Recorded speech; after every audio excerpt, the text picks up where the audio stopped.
আসসালামু আলাইকুম, কেমন আছেন সবাই? এই শাকটা অনেকে হয়তো চিনেন, কিন্তু আমি এটার নাম জানি না। আমি এটাকে টক শাক বলি। শাকগুলো আমি আমার ছাদে একটা টবে লাগিয়েছিলাম, সেখান থেকে ছিঁড়ে নিয়েছি। তারপর আমি ভালো মতো শাকগুলো ধুয়ে কাঁচা মরিচ বাটা, পেঁয়াজ রসুন বাটা, মরিচ গুঁড়ো, জিরে গুঁড়ো, হলুদ, লবণ একটা বাটিতে নিয়ে নিয়েছি।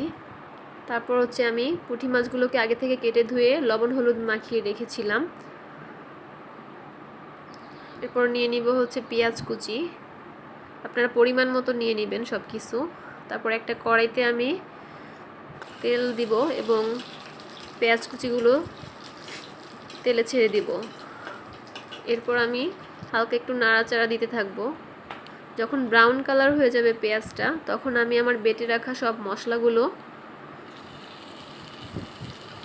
কড়াইতে দিয়ে নাড়তে থাকবো। এভাবে হালকা একটু নাড়াচাড়া দেওয়ার পর আমার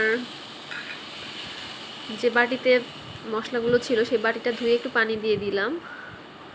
তাহলে হচ্ছে মশলাটা ভালোভাবে একটু কষানো হবে আর কড়াই নিচে যাতে না লেগে যায়, এজন্য পানিটা দিয়ে দিলাম। এরপর আমি আমার কেটে রাখা ধুয়ে রাখা মাছগুলো মশলার সাথে অ্যাড করে দিব।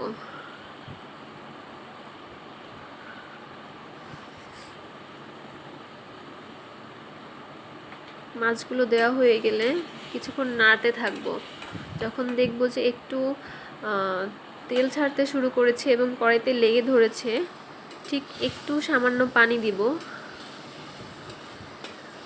সামান্য একটু পানি দিয়ে মাছগুলোকে আবারও একটু ভালো মতো কষিয়ে নিব।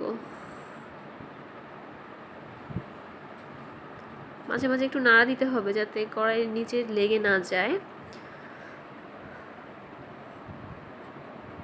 তারপর হচ্ছে আমি এটাকে ঢাকনা দিয়ে ঢেকে দিব 5 মিনিটের জন্য। মাঝারি আঁচে দিবেন। 5 মিনিট পর আমি ঢাকনাটা তুলে ফেললাম। এই তো তেলগুলো খুব ভাসতে শুরু করলো উপরে। তারপর আমি আমার ইচ্ছে মতো পানি দিয়ে দিলাম, মানে পরিমাণ মতো পানি দিয়ে আমি আমার টক শাকগুলো পানির উপরে ছেড়ে দিলাম। পানিটা একটু কম দেওয়ার চেষ্টা করবেন।